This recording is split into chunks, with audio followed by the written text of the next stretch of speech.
Participar de la presentación de una publicación, una de las publicaciones de nuestro distinguido compañero, amigo, magíster Fernando Lindo Moscoso, y es uno de los trabajos, creo, en los que particularmente Fernando tiene mucha autoridad para escribir, porque es, yo considero, un tanto testimonial de su participación en el movimiento estudiantil de la Universidad de La Vega, dentro del Frente de Lucha Estudiantil, en ese momento la Alianza Revolucionaria Estudiantil. Y para poder hacer comentarios previos a la exposición final de nuestro autor, el día de hoy contamos con la presencia de dos iguales, distinguidos y destacados compañeros. En principio, la compañera que nos va, la historiadora, la compañera Marinés Valdivia, doctora en historia, quien también hará los comentarios pertinentes a este trabajo que hoy nos presenta formalmente Fernando. Y también nos acompaña en la mesa un distinguido compañero, abogado, profesional muy conocido en el ámbito de la defensa legal, pero en su momento, en la época universitaria en la que compartió con Fernando, le correspondió ser el secretario general de lo que entonces era pues un gran movimiento, el Comando Nacional Universitario Aprista. Juan José era estudiante de la Universidad entonces Nacional de San Marcos, de la gloriosa Universidad Nacional de San Marcos, y tuvo pues una activa participación en la construcción, construcción digo porque realmente estaba un tanto diluido o debilitado el Comando Nacional. La idea era fortalecer la presencia del movimiento de los apristas en el movimiento estudiantil, y particularmente le correspondió pues conducir en esa etapa muy difícil, porque era una etapa en la que, como ya lo va a escribir, no era sencillo hacer política estudiantil en la universidad, no porque la legislación universitaria lo impidiera, sino porque había una fuerte confrontación con resultado de una gran presencia que tenían en ese momento los diversos grupos de izquierda comunista. Ellos actuaban en varios frentes, especialmente en Garcilaso. Creo que llegaron a tener hasta 5 frentes y 4 FERES, ¿no? O sea, digamos, en la actividad teníamos que lidiar con ellos en las distintas facultades, y para eso pues se constituyó lo que pues sería un gran movimiento en Garcilaso, la fuerte presencia que casi hasta los finales de la universidad tuvo el movimiento aprista, principalmente en el ámbito estudiantil. Sin mayor preámbulo, y disculpándome por la extensión, dejo en uso de la palabra a nuestra distinguida compañera María Inés Valdivia para que asuma los comentarios correspondientes.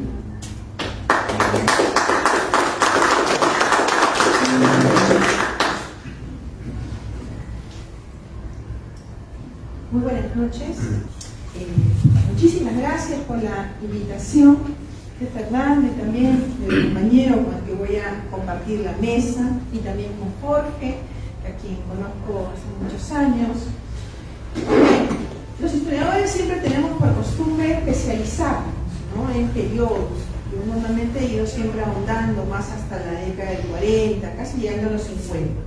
Pero Fernando me dio este cometido y me pareció muy interesante leer este librito que además está muy bien escrito. Es un texto de memorias. En realidad son las memorias universitarias de un estudiante que además es dirigente estudiantil. Y algo bien interesante, que es dirigente de una coyuntura sumamente compleja para el Perú. ¿Por qué? Porque desde la década del 60, y el 70 particularmente, que es lo que le toca vivir a Fernando Lindo, como decía Pierre Bourdieu, estamos envueltos en una suerte de campos, ¿no? En este caso es el campo político.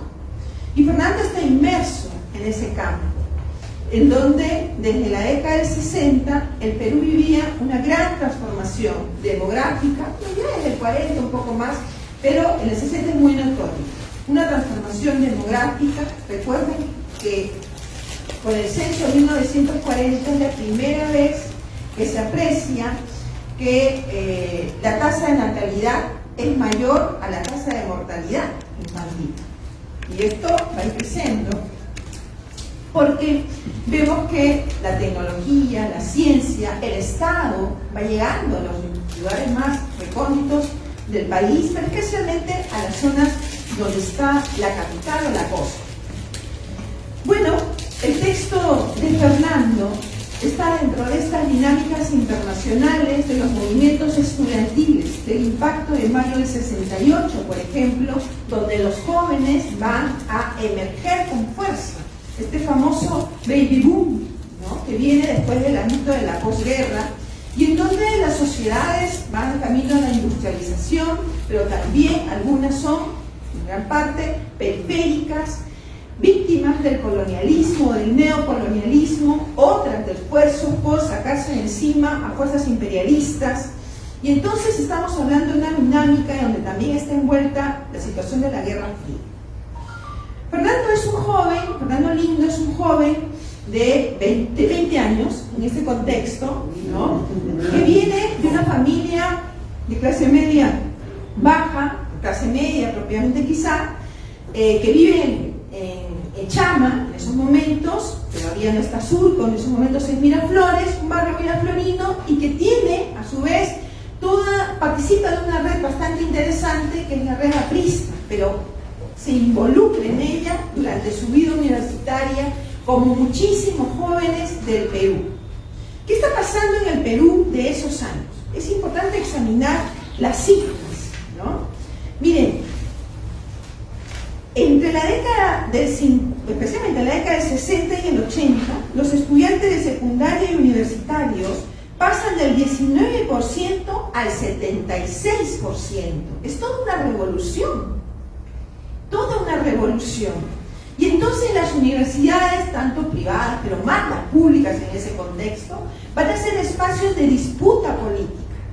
Obviamente están antecedidos de los radicalismos, las disputas ideológicas, doctrinarias. El APRA venía de una larga participación desde 1930 como partido político, y habían pasado distintos destierros, carcelerías, y de hecho que en la autobiografía de Fernando vemos también que a él también le toca experimentar la prisión como otros estudiantes de su generación.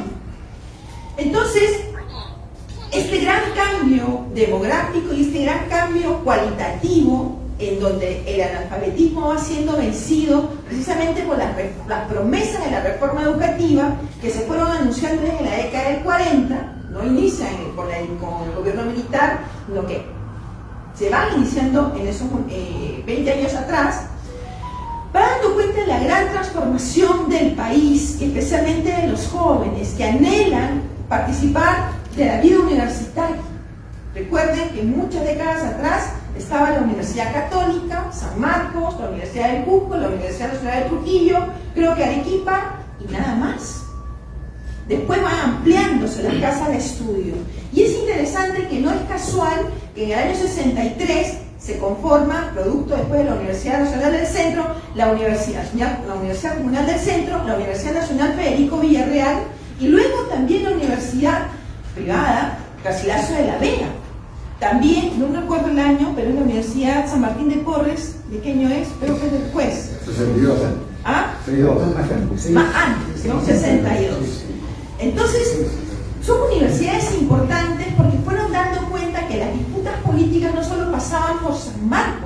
También es importante señalar que otra universidad años más tarde se va a reabrir, que es la Universidad de Huamanga, y que a su vez es el espacio donde tendrá un fuerte desarrollo la politización, especialmente las disputas que van a dar luz más adelante, ¿no?, a lo que nosotros conocemos como Sendero Luminoso. Pero en el contexto de la época hay dos facciones notoriamente señaladas en la experiencia autobiográfica de Fernando. La experiencia aprista, ¿no?, que en esos momentos ya había sido depurada, ojo, de varias, por ejemplo, sentía todavía la influencia del movimiento de la Fuente Uceda, pero también de la influencia castrista. A mí me ha tocado entrevistar a algunos militantes del APRA que relataban cómo dentro del APRA, y acá hay un historiador que puede decirles en otro momento la influencia, cómo les llamó la atención dentro del APRA el castrismo, no solamente a los apristas, sino a muchos jóvenes de su generación. Del 59 para adelante, los barbudos visitaron al Perú, y muchos apristas también se sintieron impactados por los barbudos. Pero en este momento, que es el año 72 al 75, que es la 77, perdón, que nos da cuenta precisamente este libro de Fernando, vemos que hay una reacción bastante organizada contra el comunismo, y especialmente contra la facción pequinesa, que ya sabemos que era la que apostaba, ¿no?, por el maoísmo, por la revolución cultural, por la posición de Sartre también, que había tenido bastante influjo aquí, de las mujeres la posición de Simone de Beauvoir, que en su momento también apostaron por el maoísmo. Y que tenemos que entender la dinámica de la Garcilaso en la dinámica de las otras universidades, y cómo los estudiantes se sienten muy impactados por hacer vida política, y cómo no solamente se va a estudiar, sino se va a disputar el campo político. Entonces, de gente que está en esos momentos en sus 21 años, 22, 23 años. Aya de la Torre está vivo, recuerden, y el gobierno militar ha atravesado, justo cuando Fernando llega, ve los dos momentos. Está primero durante el periodo del Velascato, pero el Velascato ingresa al poder con mucha fuerza, ¿no?, y esperanza por parte de ciertos sectores, pero tiene su principal opositor y crítico en el APRA. Y los estudiantes ejercen esa crítica a pesar de las universidades intervenidas, en donde paradójicamente yo me doy cuenta que era una presidenta de la comisión interventora, una mujer, ¿no?, lo que va dando cuenta que las mujeres también están emergiendo en estas dinámicas del poder. Estudiantes universitarias, de hecho una de ellas, relatas el nombre, no me acuerdo en estos momentos, creo que ya Angélica Velasco, ya, la compañera. Entonces creo que ya en la segunda o tercera competencia interna con las elecciones también queda, ¿no?, como representante estudiantil. Y es este joven Fernando Lindo, que primero no aparece como un hombre politizado, sino que se politiza en la universidad, que lo que se esperaba de él era que fuera un tecnócrata, ¿no?, ingeniero, médico, pero el padre quiere que sea él médico, sus esperanzas, las esperanzas familiares, ven en él a un potencial médico, pero que también a través de su experiencia nos va dando cuenta de cómo socializan los jóvenes en ese momento, a través de las academias preuniversitarias, de la escuela, y finalmente se van reencontrando aquellos que habían participado de estos espacios de preparación, ¿no?, que eran mucho menores que en el presente, pero que eran importantes para ellos, y que algunos escritores nos dan cuenta precisamente de estas generaciones juveniles, ¿no?, que ven el mundo desde otra óptica, están pendientes de la revolución, y muchos, algunos tienen esperanza en que la revolución sea la revolución militar, ejercida por los militares. Otros piensan que la revolución va a pasar por el modelo pequinés, por el modelo chino. Otros están pensando en el modelo stalinista, otros en el modelo castrista, y otros en la revolución aprista, que además el APRA ya ha sufrido también distintas escisiones, ¿no? Nace escindido el APRA, por cierto, de su formación, con Rabines va por otro lado, recuerdan un poco eso, ¿no? en fin, y después hay otras decisiones. En el 48 también un montón de apristas también se van, y más adelante también se irán. En el 59 después también se van otros atraídos por la Revolución Cubana, otros que siguieron a De la Puente Uceda, y así. Entonces el APRA es un movimiento, un partido de una dinámica enorme, enorme. El país era dividido, ahora sí, recién se me doy cuenta, pases. El país estaba dramáticamente, diría yo, recorrido por o la sangre aprista o la sangre de otras posiciones políticas. A mí me interesa mucho cotejar este testimonio con lo que está ocurriendo, por ejemplo, en los Andes, en la Universidad de Huamanga. Hay textos, autores muy interesantes, Puerto Carrero es uno de ellos, que habla sobre cómo emerge Sendero Luminoso, y casi es en esos mismos años, ¿no? El 68, el 69 en realidad, pero nos ayuda a entender por qué estas disputas eran a morir. Además, es un movimiento político, el movimiento estudiantil, que está siendo perseguido por una dictadura. Recuerden además que en el año 75 se va a dar una cuestión muy delicada, en donde ya los historiadores han metido mano y conocen que la protesta policial, la huelga policial, que cobró muchas vidas, fue determinante también de la caída de este primer momento del gobierno militar y de la emergencia de otro momento con Morales Bermúdez, que hace algunas reformas. Entonces, y era el APRA el que ayornaba todas estas protestas, a pesar de que estaba muchas veces y actuaba desde la clandestinidad, en donde todavía están presentes las figuras de allá de la Torre, ya ancianas, pero también otros, ¿no? Otros políticos apristas como un vivaz, no activo, sino el término sería un dinámico Villanueva del Campo.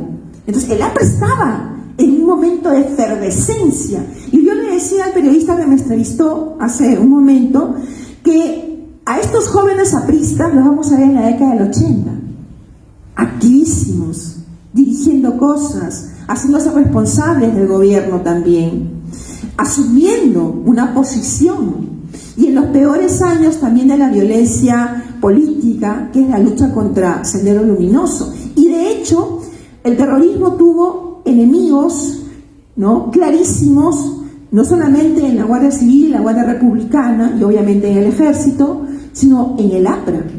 Cuando hace uno un balance sobre por qué también parte de las crisis que se dan en las estructuras o en las instituciones, en el caso de la policía, por ejemplo, tenemos que entender, y también las Fuerzas Armadas, que murió muchísima gente de ese lado.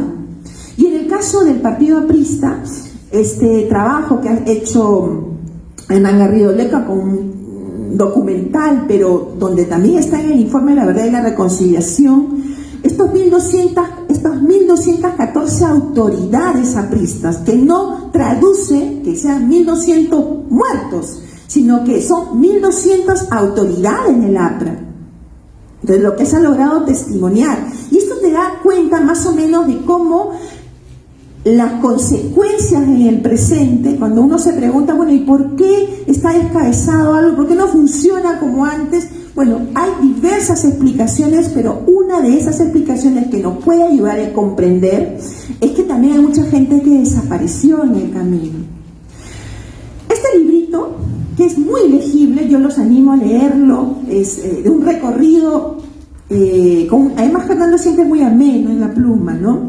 Nos va contando cómo él nace sin experiencia política y comienza a aprender dentro de la dinámica partidaria y dentro de la dinámica estudiantil universitaria a mandar, a organizar, a convencer.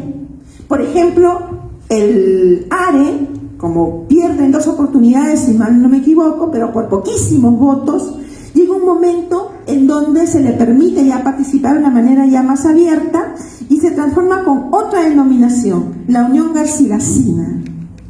Pero es bien interesante porque Garcilaso siempre puso la idea del mestizaje, de la cohesión, ¿no? De lo que somos resultado de tiros y troyanos, de la población indígena, pero también somos resultado de la población hispana.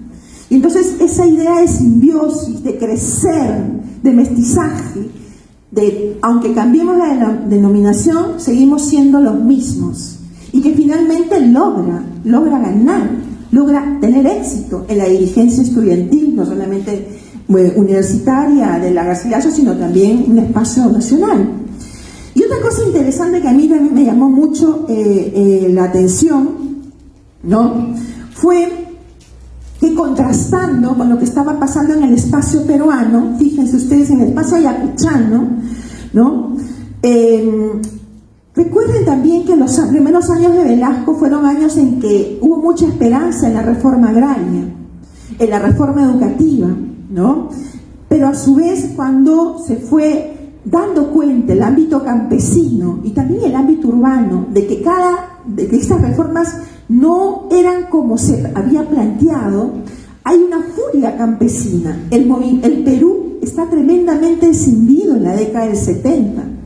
Entonces hay muchísimas revueltas en Ayacucho, en Huanta, y en el ámbito urbano también las protestas estudiantiles son notorias. La infiltración del APRA en distintos estamentos, por ejemplo en el estamento policial o en el estamento estudiantil, actuando, ¿no?, dinámicamente, con personalidad propia, es tremenda, y no podemos entender la década del 70 sin ellos. Recuerden además que el estudiantado universitario reclama, porque es un movimiento nacional en distintos años, por la enseñanza gratuita, que es uno de los grandes reclamos de la población juvenil. Y ¿no?, recordemos además que, a pesar que el estudiantado emerge con una fuerza inusitada en toda América Latina, sin embargo, Huancavelica, Ayacucho y Apurímac eran las regiones más rezagadas de la dinámica educativa. Y entonces podríamos comprender por qué en unos espacios se radicaliza de cierta forma y en otras acomete con otra prédica.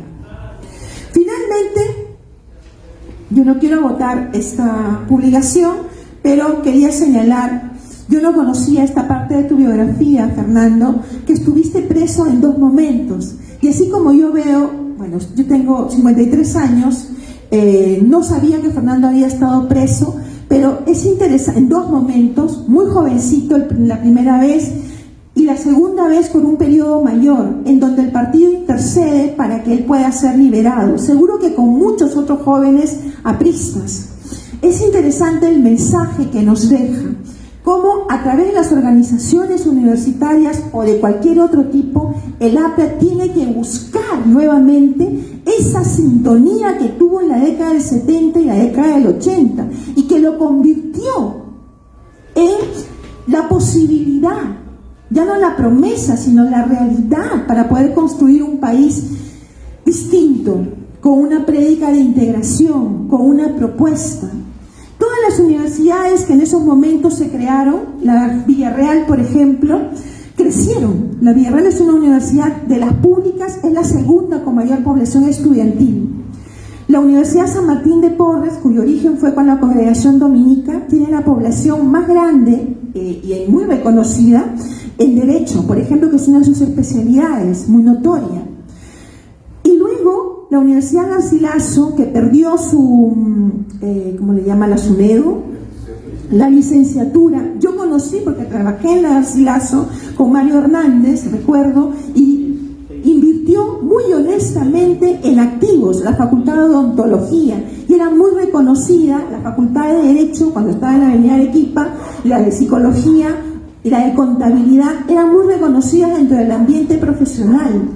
Entonces, después perdió la licenciatura por otros manejos, pero creo que el testimonio de Fernando nos permite entender que si no estamos insertos dentro del tejido social, sean las universidades, sean las pymes, sean los mineros informales, sean las mujeres organizadas, los comedores populares, donde nosotros decidamos, o hasta el comité de jubilados, nunca vamos a volver a tener un APRA como el que tuvimos.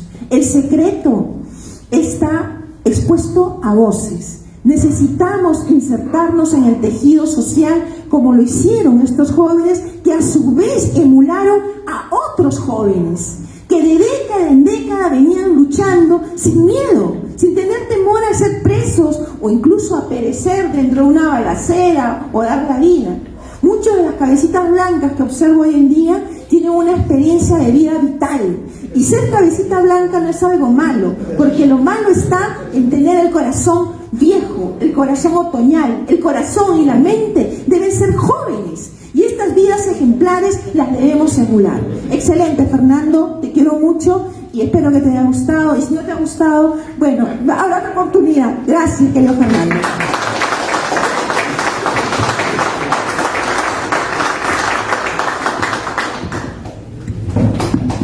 Seguidamente tenemos en los comentarios la participación de nuestro destacado compañero Juan José Uchullo. Adelante.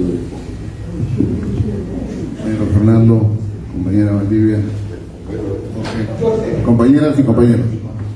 Realmente para mí es un honor estar aquí en la mesa para poder presentar un trabajo efectuado por Fernando, porque ratifica lo que en algún momento Luis Alberto Sánchez le dio como respuesta a José Miguel Oviedo a una pregunta cuando le inquirió saber dónde están los intelectuales del APRA.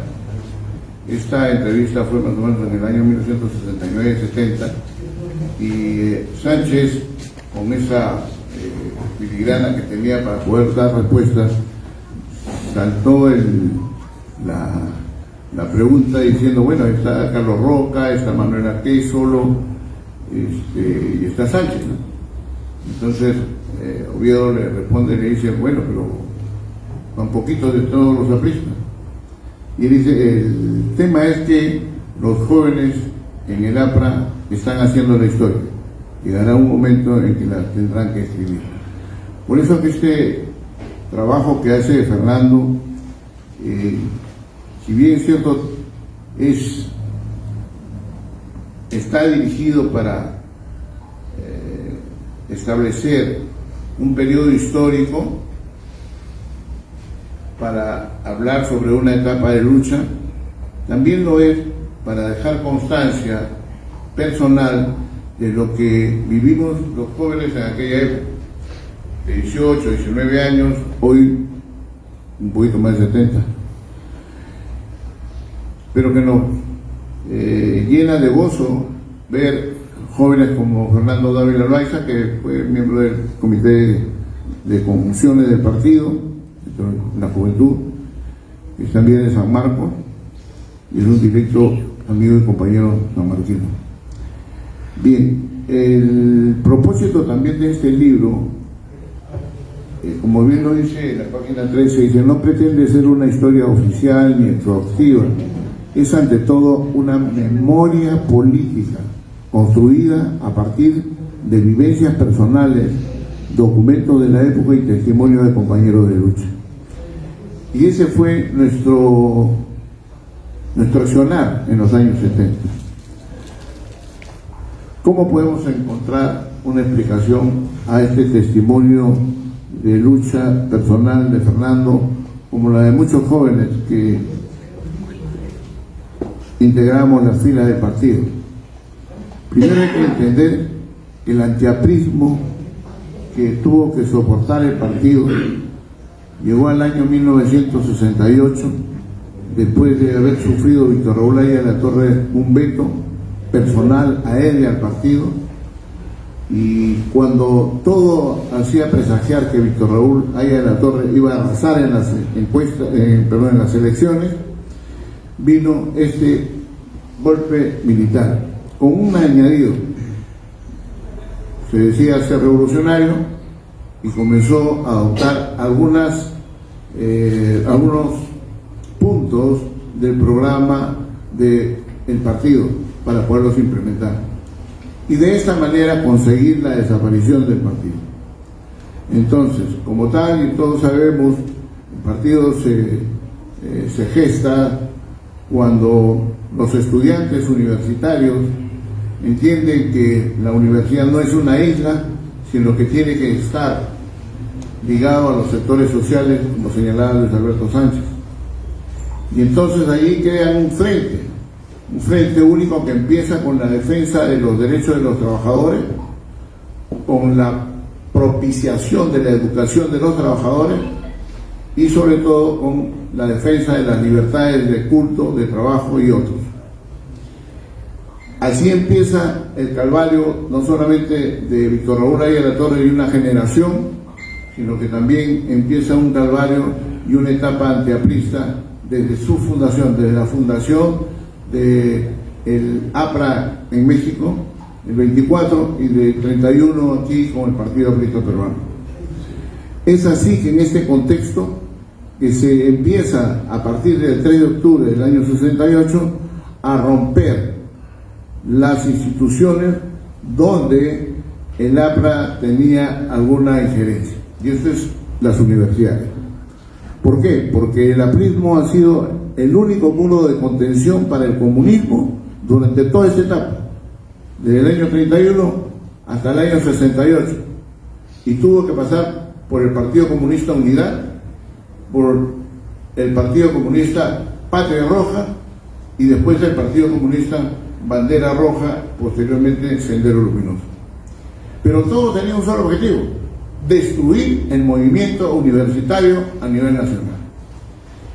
Y tal vez la falta, la carencia de una estrategia de lucha para rescatar la presencia universitaria aprista hizo que a nivel nacional, en las distintas universidades, se crearan una serie de movimientos: movimiento universitario reformista, movimiento reformista universitario, el MIR, Unión San Marquina, etcétera, etcétera.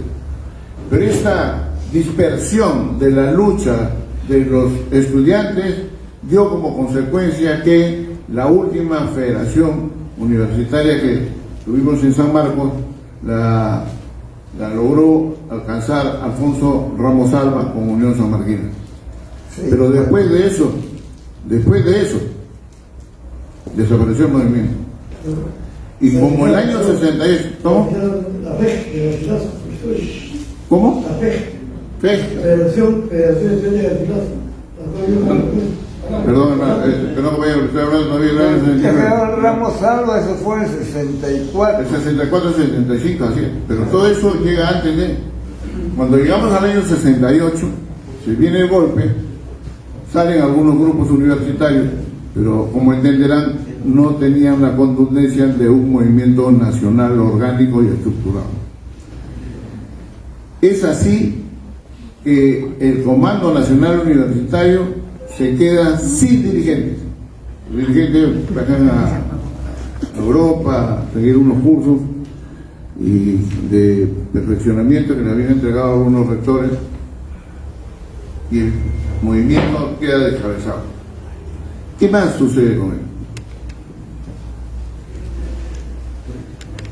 Circunstancialmente, Ayala-Torres toma una decisión de venir a tomar la dirección del partido, y es el primer militante del partido que todos los días, desde que lo conocí en el año 1969 hasta su muerte, iba todos los días al partido, ejerciendo una labor de carácter educativo, de carácter político y de carácter formativo de cuadro.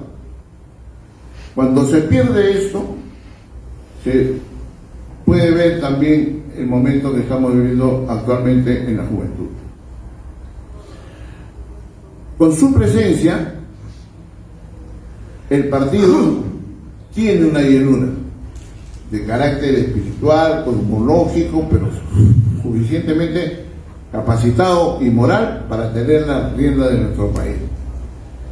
Pero él tiene la vocación de ser un educador, porque así nació con las universidades de González Prada,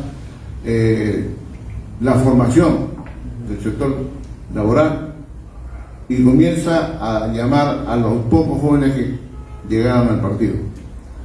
Por eso es interesante cuando Fernando, haciendo la precisión de cómo llegó el partido en el año 72, dice que un grupo de compañeros, ¿no?, entre los cuales me hizo recordar algunos de nuestro comando: Manuel Velarde, ya fallecido; Gastón Izquierdo, fallecido; el Chino Japa, Oscar Treyes, Nora Bejarano, y otros y muchos más. Yo creo que faltaría páginas para poner los nombres de los compañeros, cómo fueron creciendo, no solamente en Garcilaso, sino a nivel nacional.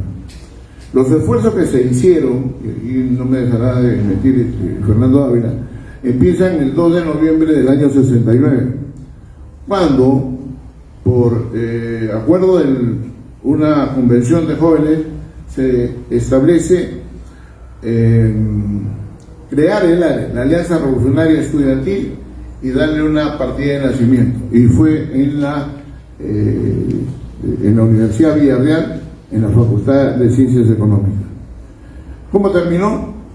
Terminó con opresión de los esbirros de Espinosa Uriarte y con 2 alumnos baleados.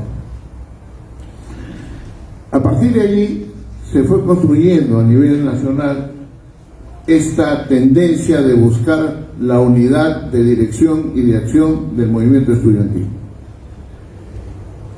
Y sucede que muchos jóvenes fuimos atraídos de la misma manera que fue atraído Fernando.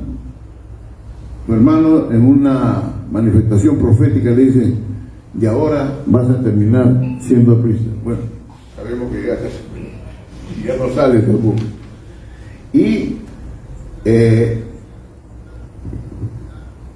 ese aprismo que fue gestándose en Fernando, como en muchos jóvenes, se hizo de esta manera. La Alianza Revolucionaria Estudiantil era un movimiento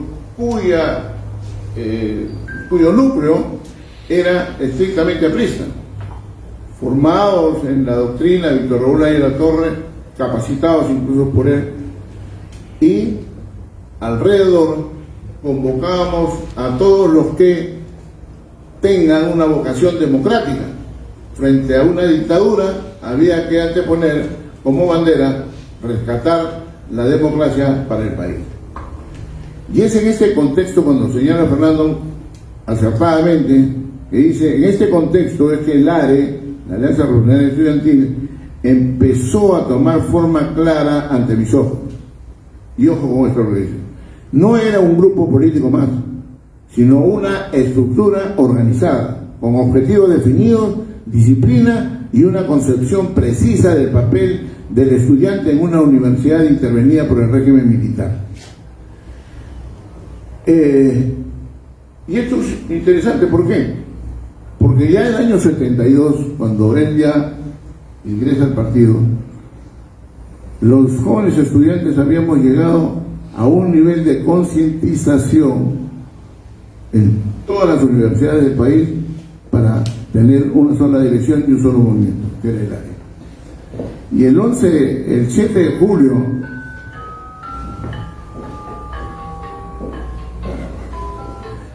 de julio del año 72, a propósito de la Convención Nacional Universitaria, salimos elegidos el Comando Unificado, Comando Nacional Universitario Aprista, que a su vez era el Comando Nacional de la Alianza Revolucionaria Estudiantil. Estuvimos a cargo en esta elección como secretario general, y a partir de allí fuimos desarrollando todo un plan de trabajo para poder rescatar las universidades, primero las que teníamos cercanas, y pisando realidad. Lo primero que tuvimos que establecer con mucho dolor es que Villarreal, a pesar de que se gritaba y se decía que era aprista, no lo era. Estaba en manos de comunistas, estaba en manos de accionpopulistas y de la gente de la Junta General, de Junta Militar de Gobierno. Y empezamos por ahí a reconstruir el movimiento estudiantil. Desde el año 69 llegamos al 72. Y cuando estuvimos ya en Comando Central, comenzamos a actuar a nivel nacional.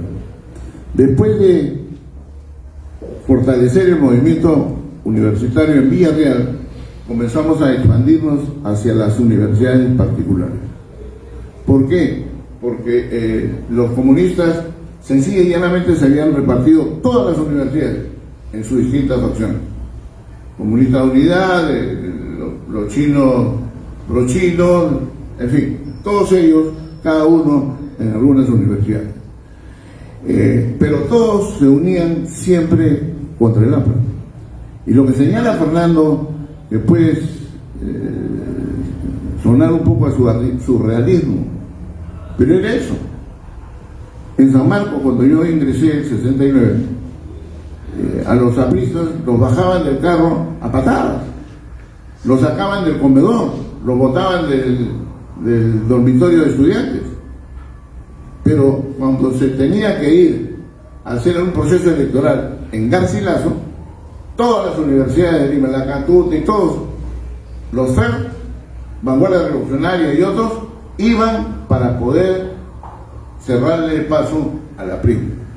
Entonces, esta lucha tuvo que iniciarse con términos que Ayala Torre nos enseñó, ¿no?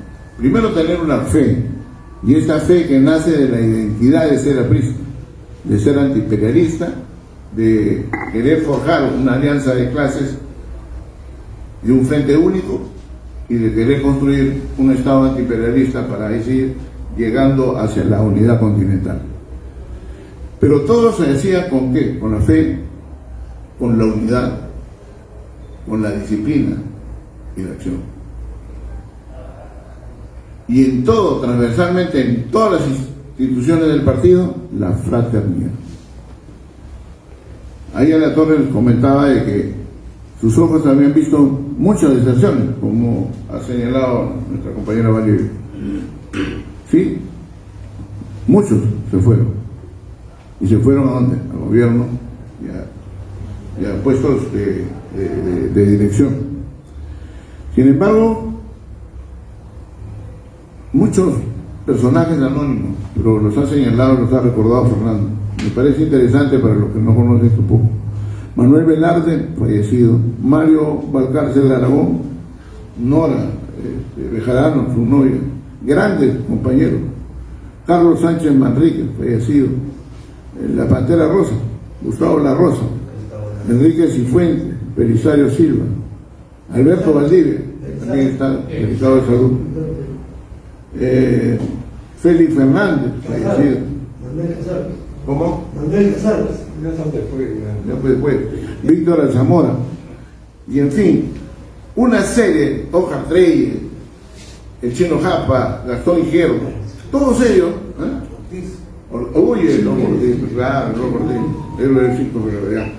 todos ellos, todos juntos, pero éramos uniformes. Todos estábamos preparados para los distintos campos de la lucha política. Primero, ideológica. Segundo, polemizar. Tercero, defender a golpes también la integridad de nuestro partido y la pureza de nuestro movimiento. Fue así que empezaron a actuar en estas universidades una especie de victimario. Eso lo hicimos estructuralmente desde el comando. Comenzamos a ir y a visitar Garcilaso, San Martín, Católica, Ricardo Palma, Ricardo Palma. ¿Qué cosa se fue logrando? A través de la fraternidad, como muy bien señala aquí Fernando, dice, las relaciones públicas fueron siempre nuestra marca de diferencia. Amigos por doquier, en el coro, en el equipo de fútbol, etcétera, etcétera. Siempre había compañeros que nos abrían las puertas. No era frivolidad, era estrategia. Ganarse uno a uno la confianza, ser solución e incorporarlos al movimiento estudiantil. Creo que llegamos a incluso algunos, podemos decir exceso, pero la represión silenciosa y selectiva que implicaba Velasco sobre los apristas fue muy dura. Así como él ha relatado en su libro, a los 18, 19 años ya teníamos una primera cárcel. Y siquiera en algunos casos como él identificaron que estaba preso. y le pasaron la voz a sus familiares. Mi primera cárcel fue de 45 días, torturado y todo para que dijésemos cómo actuaba el partido dentro de él. ¿Por qué? Pues como miembro secretario general era miembro del Comité Ejecutivo Nacional. Pero eso nos fue forjando un carácter.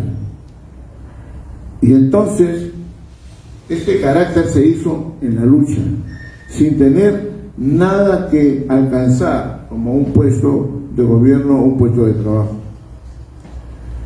También hace referencia a Jesús Guzmán, mi compadre, compañero, fallecido también, fue el secretario general del año 71-72. Fernando Arias.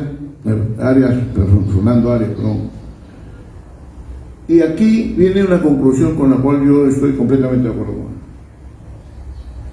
El ARE no fue para mí una etiqueta ni un espacio circunstancial. Fue una escuela política y ética.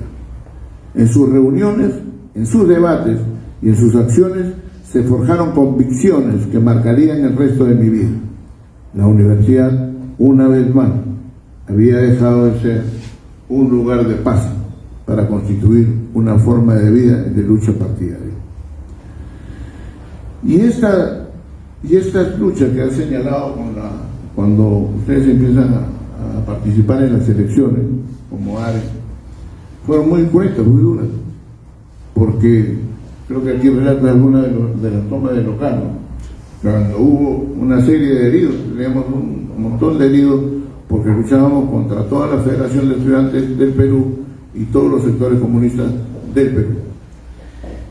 Entonces, no solamente se constituyó en un campo de batalla ideológico, el crecimiento del ARE se fue dando en todos los frentes.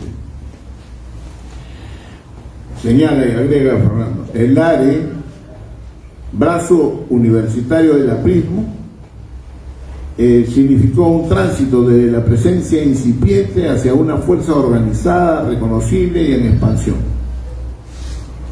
Estamos hablando del año 73. El año 74, por primera vez votamos al rector de la Villarreal, porque previamente él había expulsado más de 39 alumnos.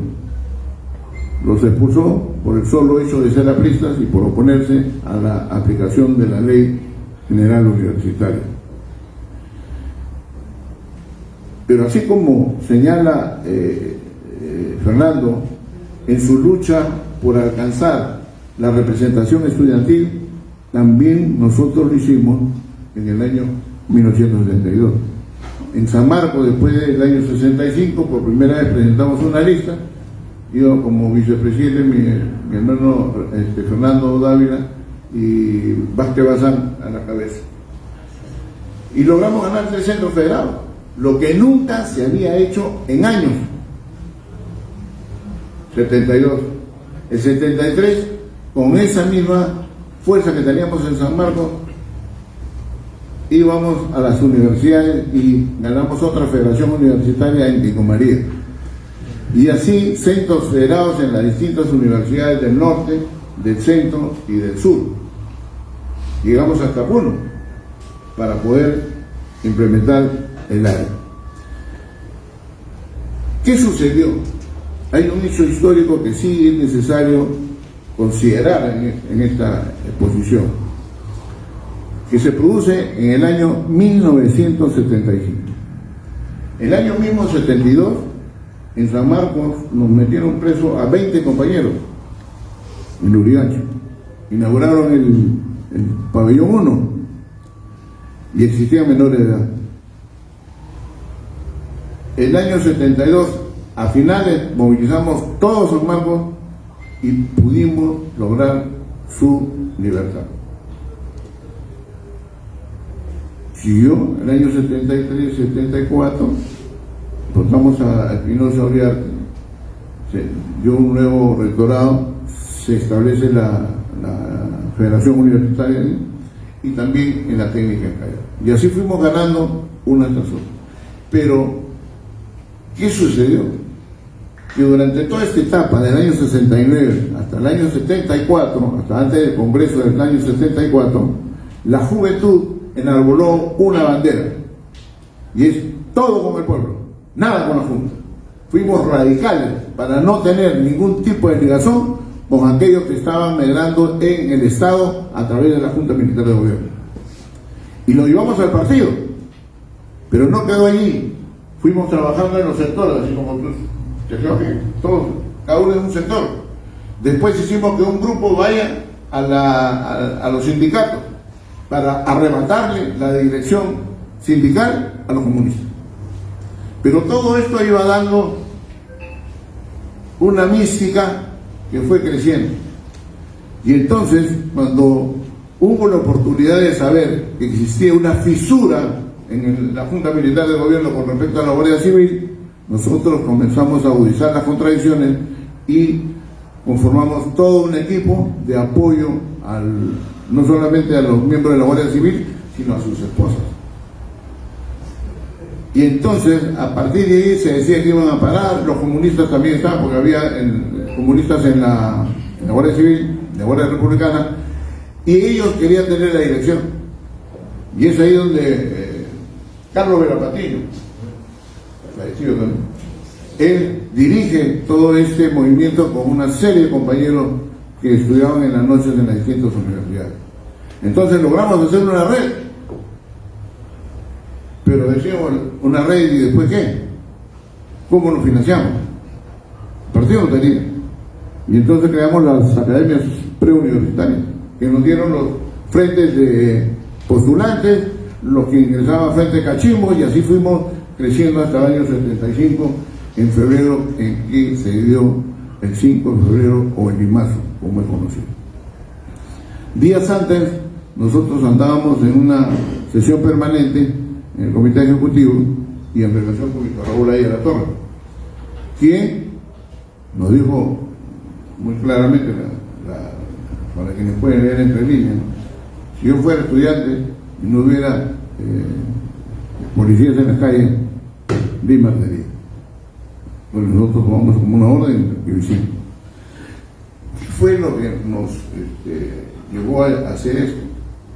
Que teníamos tan organizados a los estudiantes de química de la UNI, San Marcos y otros, que ya habíamos conseguido la molotov, no prendiendo nada, sino con chatita de ron, con una etiqueta de fósforo. Se tiraban y ardían. Y eso fue lo primero.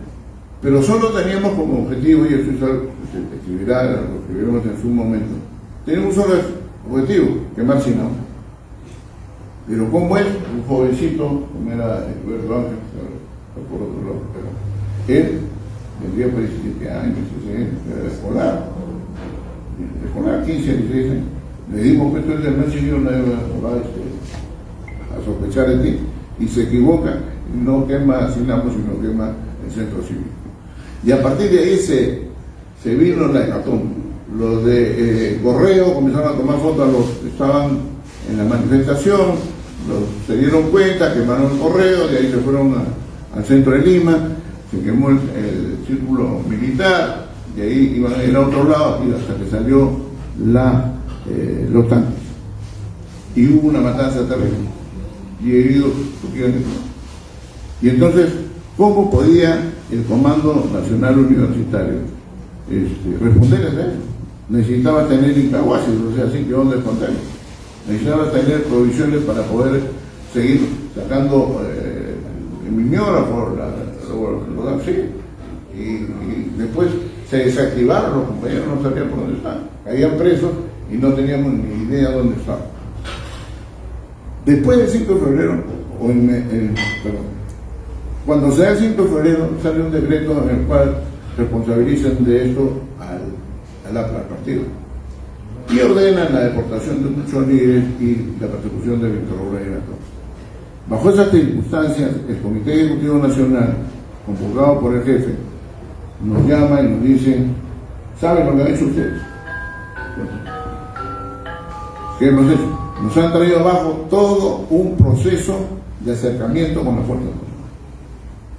Bueno, entonces cumplimos nuestro rol. todo con el pueblo, nada con la Junta. Pero hasta ahí era pues los jóvenes, bueno, ahora retrocediendo, tú dices, irresponsable fue poner al partido en esta situación, ¿no? Pero así como hicimos nosotros, tuvimos la hidalguía de decirle al Víctor Hugo, pero ¿qué va a pasar ahora la clandestinidad? Y tuvo una frase que nos llevó al corazón, lo tengo todavía marcado. Y mira, tú no sabes lo que este corazón ha sufrido por los miles y miles de jóvenes torturados, muertos, por los miles y miles de lágrimas de las madres y hermanas llorando. Y otra vez tengo que hacerlo. Y ante eso no pudimos decir nada. Entonces nos fuimos con un sentimiento de culpa, nos despedimos y dijimos, ya bueno, ¿quiénes se van a encargar? Armando, tú, yo, cada uno, su puesto de combate. Pero allí se nos ocurrió algo, porque así como teníamos los estudiantes universitarios, uno de ellos lo enviamos a trabajar a la Colbay, y él estaba de amores, una chica lista, no voy a decir sus hijos, lista, y siempre iba al partido. Luego la conocía lista, hola, ¿cómo estás? ¿Qué tal? Pero resulta que ella era hija de un alto mando militar de la Junta Militar. Y entonces se nos ocurrió, ¿y ahora cómo solucionamos este espacio? Bueno, lo primero es que hay que hablarle a ella y decirle, oye, habla con tu papá, ¿cómo vamos a solucionar este problema del partido? Y ella dijo, bueno, está bien. Pero en el interín saliendo, había un sector en el APRA del partido, perdón, en el partido, que decía, los que han hecho esto son comunistas, son troquistas. Entonces, ¿de dónde sale nuestro troquismo? No, aprista ya con ciertos méritos de lucha. Y es allí, juvenilmente, ¿no?, acaloradamente, tomamos también la decisión de creernos ya héroes del partido. Dijimos, nosotros, el comando universitario aprista, el comando del área, asume la responsabilidad y saca el partido. Y así fue. Entonces Armando, Tausen, Ramos Alba, Humán, yo, y redactamos un comunicado que por ahí apareció, me lo han hecho, han alcanzado una copia. Y es textualmente cuando el área dice, el área asume la responsabilidad de este hecho. Con lo cual, evidentemente, vino la persecución a todos los dirigentes a nivel nacional. Y en el ínterin, ella hablaba con su papá y en una reunión que tenían los generales en su casa y ya estaban maquinando a cuántos estudiantes iban a sacar al frontón, a cuántos acá allá, y ella se saca y dice, papá, quiero hablar contigo. ¿Qué cosa? Dice, no estoy en reunión. Sí, dijo, porque tú vas a perseguir a los apristas, no que me estés preso a mí también.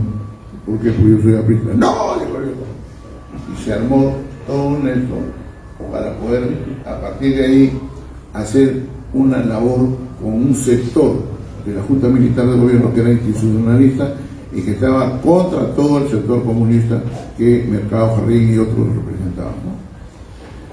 Y es así, a partir de, salen deportados los compañeros, pero nosotros seguimos complotando ya con AYA.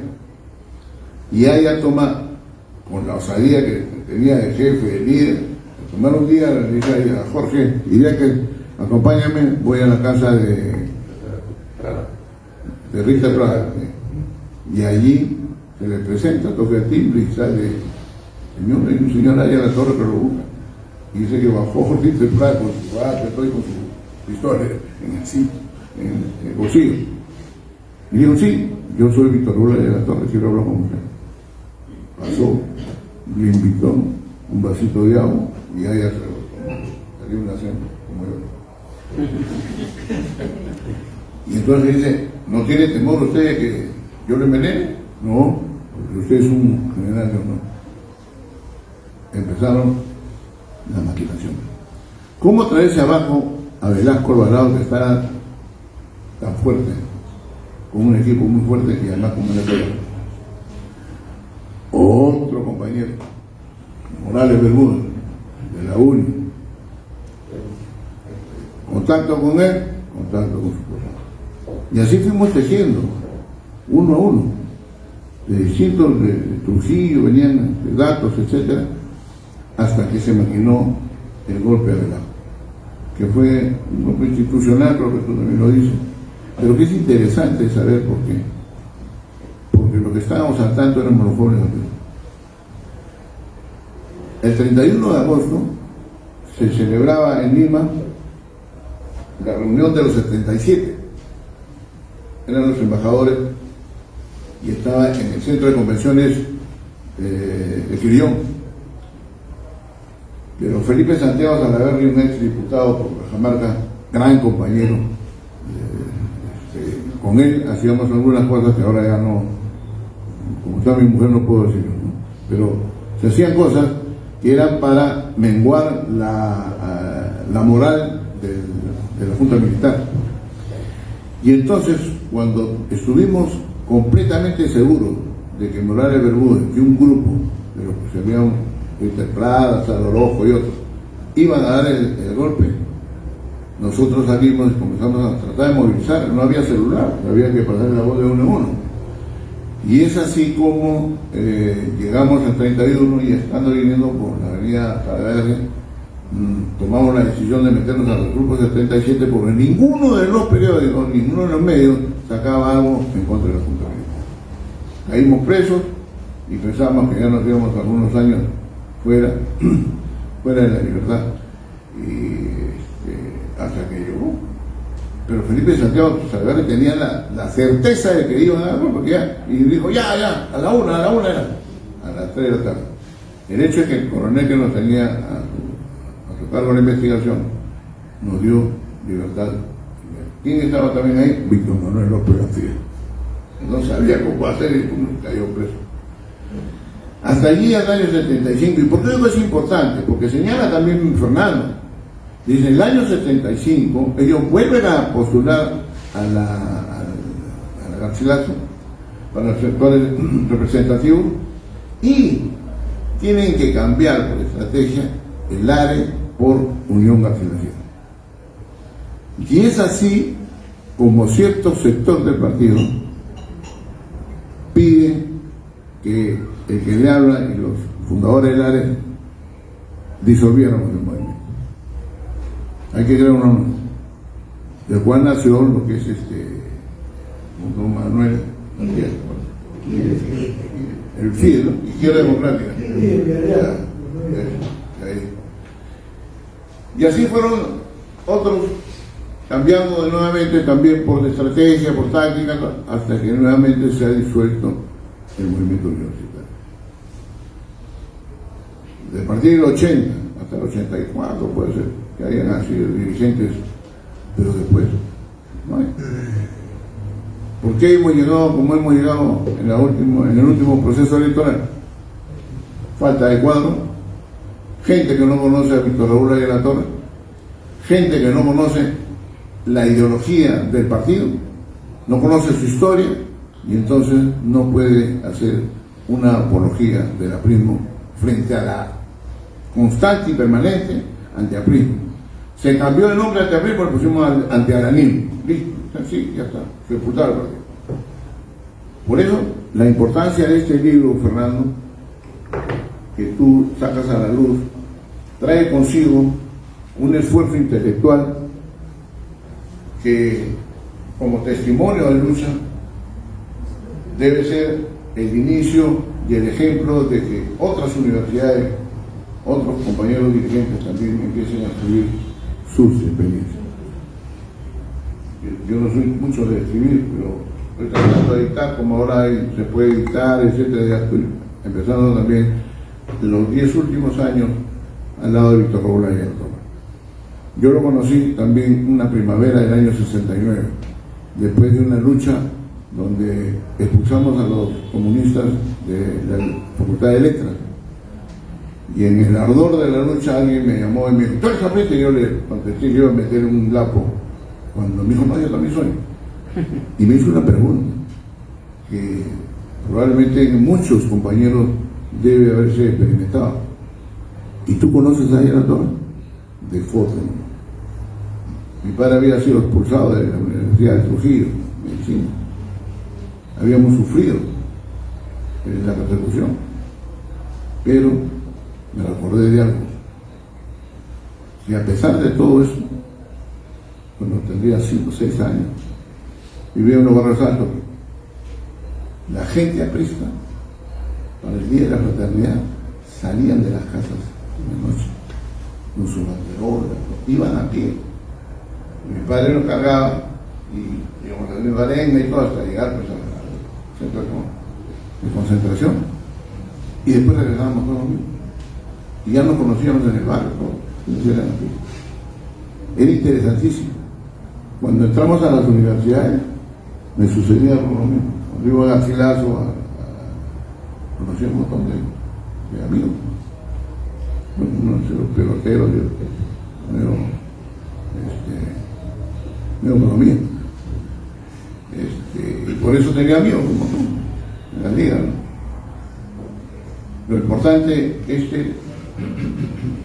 este aporte tuyo es un aporte para darle la razón a Luis Roberto Sánchez, es un aporte para rendirle homenaje a nuestro jefe, Víctor Hugo de la Torre. Él se debe estar regocijando de que todavía existen compañeros combativos, luchadores, con pinta de artista, y estamos haciendo una buena intervención. Mi felicitación.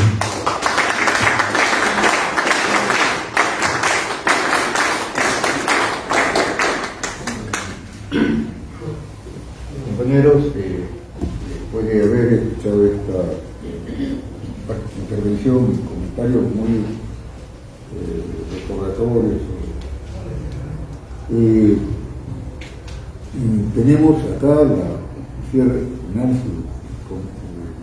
con visión de nuestro querido compañero Fernando Lindo, pues que nos ha compartido con mucho entusiasmo este testimonio, este trabajo que, como bien se ha resaltado a lo largo de esta presentación, pues tiene un valor importante dentro de lo que es esta tarea de recuperar nuestro partido para las generaciones siguientes.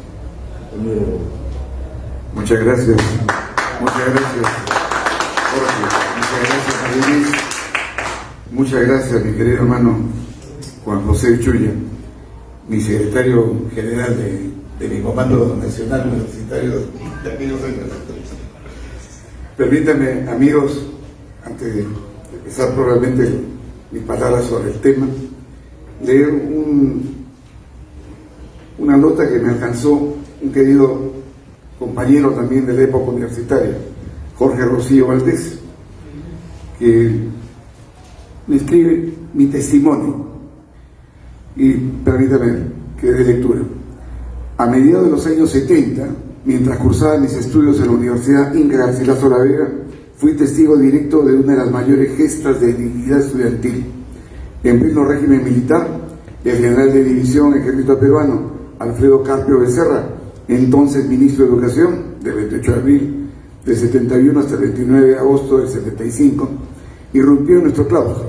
Su intención era respaldar a la catedrática Amparo Salinas, una autoridad impuesta por los comunistas, un personaje gris, desconocido en el mundo académico e intelectual, pero de marcada tendencia. Durante la ceremonia en el patio universitario, debido a su inexperiencia en oratoria, el ministro perdió el aliento y se quedó sin aire, en medio de un discurso político enfocado en la figura de Túpac Amaru. Fue en ese instante de máxima tensión cuando emergió el líder estudiantil Alberto Valdivia Portugal, que hacemos mención repetidas veces en el texto, dirigente del ARE y miembro del Tercer Buró Nacional de Conjunciones, conjuntamente con Fernando Dávila, que está presente aquí en la sala. Este buró era dirigido, por supuesto, Buró Nacional de Conjunciones, con Víctor Raúl, ¿no? Y dijo él, sin un ápice de temor ante el poder de la dictadura, Alberto Valdivia dio un paso al frente, interrumpió el acto y encaró directamente a la comitiva oficial, con voz firme y elocuente. pronunció un discurso demoledor que retumbó en las aulas, entre comillas. Efectivamente, señor ministro, los jóvenes y el pueblo peruano quieren y respaldan a sus Fuerzas Armadas cuando éstas representan la insurgencia de Túpac Amaru, pero cuando representan también la liberación del Perú a través de José de San Martín y Simón Bolívar. También para quienes creen en un Estado de Derecho, bajo la Constitución, es decir, bajo el imperio del derecho, situación que es completamente diferente a la de ustedes, por ser una dictadura que viola los derechos garantizados en la Constitución y por eso tiene el rechazo de los estudiantes y la juventud. Por tanto, lo invito cordialmente a retirarse de la universidad. Cierro comillas. Aquella valerosa intervención encendió el orgullo de la juventud garcilasina y, por sorpresa de todos, forzó la inmediata retirada del ministro. Sin embargo, la revancha de la dictadura se hizo sentir después contra los estudiantes del área, pero la juventud aprista, a través del área, supo derrotar a la dictadura y ese espíritu sigue vivo, inspirado en el pensamiento de Víctor Raúl Egator. Esto que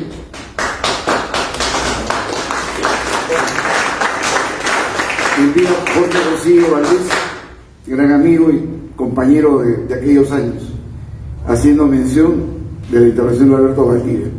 Estos fueron hechos, actos, acciones de militantes apristas, de jóvenes estudiantes, veinteañeros, 18, 19, 20 años, pero que teníamos coraje y teníamos formación, convicción y compromiso. Y como está Fernando Velasco aquí también, de la época de Alberto, ustedes nos han marcado la ruta, nosotros hemos continuado simplemente. Permítanme ahora sí, compañeros y amigos, decir antes que nada que esta noche no es solamente la presentación de un libro, es también el reencuentro de una generación que aprendió muy temprano que la universidad no era únicamente un espacio de estudio, sino también un espacio de conciencia, de compromiso y de lucha por los ideales que dan sentido a la vida pública. Por eso, para mí es una profunda emoción encontrarme rodeado de tantos amigos y compañeros con quienes compartimos largas jornadas de estudio, pero también horas intensas de resistencia, de organización y de esperanza. Años en los que defendimos desde nuestras aulas y de nuestra juventud los ideales de justicia social, de solidaridad continental y de compromiso con lo más humilde de nuestra patria. El libro que hoy presentamos, Areapra 1972-1977, Garcilaso, no pretende ser una obra de nostalgia, no es simplemente el recuerdo personal de un tiempo pasado, es más bien el testimonio de una experiencia colectiva, la de jóvenes universitarios que en tiempos difíciles decidimos no callar y no renunciar a nuestras convicciones. Aquellos años marcaron profundamente nuestras vidas. En ellos aprendimos a organizarnos, a debatir ideas, a defender principios y, sobre todo, a comprender que la política, cuando se inspira en valores, puede ser una herramienta de transformación social. Quiero expresar mi más sincero agradecimiento a quienes han tenido la generosidad de comentar esta obra, a nuestra querida amiga y compañera María Inés Valdivia, historiadora, que ha sabido situar estas memorias dentro del contexto histórico que nos tocó vivir, recordándonos que las experiencias individuales solo adquieren verdadero sentido cuando se integran en la historia mayor de un país y de un movimiento. Y a nuestro siempre correcto y leal compañero Juan José Chuya, nuestro querido JJ, quien hoy, desde su vocación como abogado y líder evangélico, continúa defendiendo principios y valores que en buena medida nacieron en aquellas primeras lecciones que recibimos de la doctrina Pris. Deseo también hacer una mención muy especial a Maruja Valcárcel por el generoso prólogo que acompaña esta edición. En sus palabras ha sabido reconocer algo que para mí tiene un profundo significado, que aquellos primeros pasos en la vida política no fueron circunstanciales, sino el inicio de un compromiso que habría de acompañarme a lo largo de toda mi vida. Estoy convencido de que este libro no será el único. Estoy seguro de que otros compañeros que vivieron aquellas jornadas también sentirán la necesidad de escribir, de contar, de dejar testimonio, porque la memoria de una generación no pertenece a una sola persona, pertenece a todos quienes la construyeron con su esfuerzo y su convicción. Como tú lo dijiste, JJ, es el inicio, creo. Ojalá entonces que estas páginas sirvan como un punto de partida para recuperar la memoria de aquellos años en que aprendimos a caminar, a organizarnos y a luchar por nuestros ideales, porque en el fondo esta obra no mira únicamente hacia el pasado, mira también hacia el futuro. Nos recuerda que las ideas por las que luchamos, la justicia social, la dignidad del hombre, la integración de nuestros pueblos, sigue siendo hoy tan necesaria como ayer. Y nos recuerda también que esas ideas tienen una raíz profunda en el pensamiento y en la obra del gran conductor de nuestro movimiento, Víctor Raúl Ayala Torre, quien enseñó a generaciones enteras de peruanos y latinoamericanos que la política debía ser, ante todo, una escuela de servicio al pueblo. Si este libro logra que las nuevas generaciones conozcan un poco mejor ese espíritu, si logra transmitir la pasión y la convicción que animaron a nuestra juventud, entonces habrá cumplido plenamente el propósito. Muchas gracias, queridos compañeros. Compañeros, creo que hemos cumplido con el objetivo de poder escuchar los comentarios y las palabras del autor respecto a este trabajo.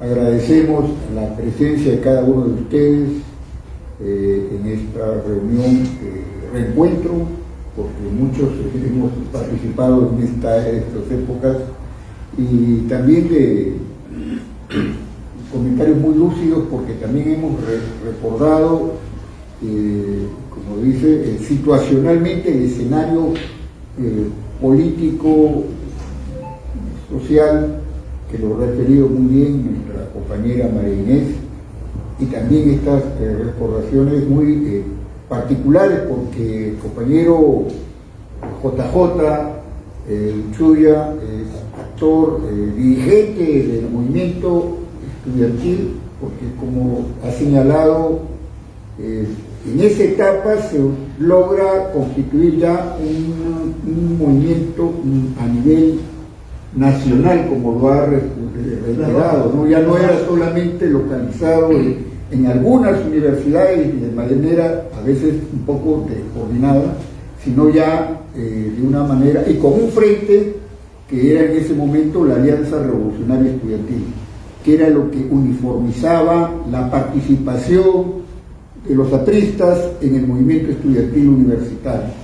Compañeros, muchas gracias nuevamente por la presencia, y los invitamos a entonar a Marsellesa Aprista, por favor. ¿Sí?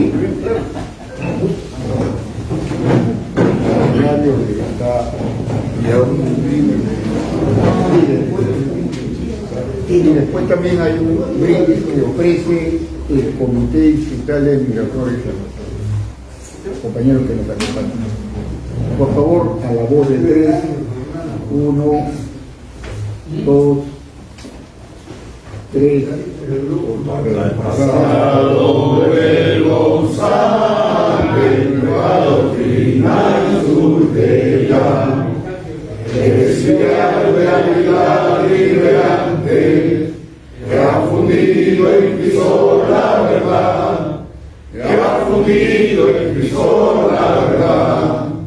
Tatuaremos por sangre la historia, nuestra huella pujante y triunfal, que darán los que luchen mañana, digno ejemplo de acción contra el mal. Pero vamos a abrazar la nueva religión, la alianza popular, conquistará la ansiada redención, que libertad para compañeros, viva la alianza popular. Vigilantes puros y sinceros, prometamos jamás desertar, prometamos jamás desertar. Reafirmemos la fe en el abismo que debe sin descanso